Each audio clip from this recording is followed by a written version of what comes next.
Yemen Yemen मेरी जगह कैसे खड़ी हो सकती है? वो मेरी जगह है, सिर्फ मेरी। मेजर शमशेर पर सिर्फ मेरा हक है, तो वो उनके पास भी कैसे खड़ी हुई?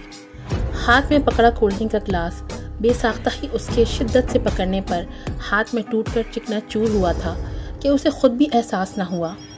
अब तुम देखती जाओ यमन, मैं तुम्हारे साथ करती क्या हूँ। तुमने मेरे शमशेर पर नज़र डालने की कोशिश भी कैसे की।